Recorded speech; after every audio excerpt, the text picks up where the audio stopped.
already peaked before you even started asking your questions here. But I mean, just to be fighting here, this event, main card, New York. I mean, can you put into words what this means to you?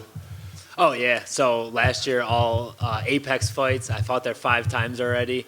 So I'm sure the environment's going to be a little bit different. Having a couple hundred people at the Apex to sold out Madison Square Garden, it's definitely going to be just super nerves and emotions, and I just can't wait for it.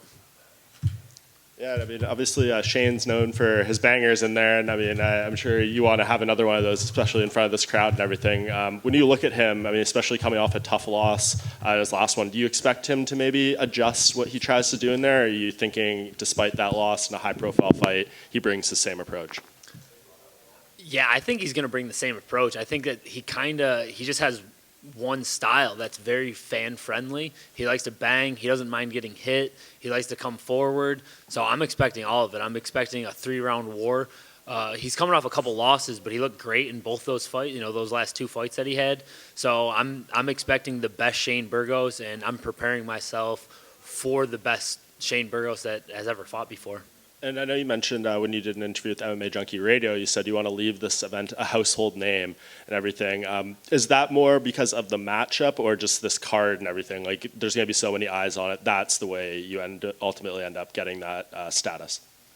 Well, I think every fight I'm always trying to, put myself on a higher platform. Obviously, you get, more money, bigger paychecks, closer to that championship belt, the more people that know you.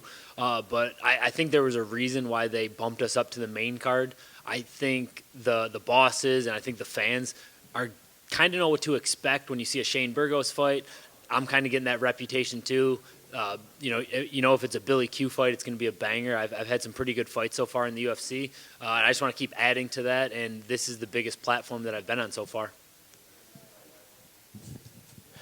You've obviously had some boxing history in your combat sports career. Shane's obviously an incredibly exciting, high-level, high-action striker. So how would you compare your striking to his inside the octagon? I think my striking, it's just a little different. I've been doing Muay Thai for over 10 years. Getting ready for this fight, I've actually worked with a former world champion, Antonio Tarver. We've been doing a lot of boxing together.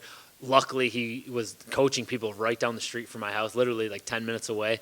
So that he was a good addition to my team. I've already had my coach, Dan Rawlings, who I've done Muay Thai with for a very long time. I like to think that I'm a little more elusive. I don't like to get hit as much where he's just coming forward. But I think this fight, we're both going to take some damage. Shane also has, I think, 5 or so submissions, just as many knockouts. So what do you make of his grappling in there as well? People don't really talk about his grappling, but I'm sure you see a lot we don't. Absolutely. I think he's got a very underrated ground game. So people that DM me, like, oh, just go there and take him down and submit him. I don't think it's that easy. So I'm not sleeping on any part of his game. I think we're both very well-rounded fighters. I think we're going to go into this fight with both have our own game plans. And I think whoever makes that mistake is going to lose because of it. We hear Paddy Pimblett's here this week. You run into him? No, I haven't seen him yet. Why the dislike for Paddy? It's not my dislike for Paddy. It's just I've seen, he's obviously blown up quite a bit. He's got a zillion followers, and he's just kind of unproven right now. He's 1-0 in the UFC. I was 1-0 in the UFC a long time ago.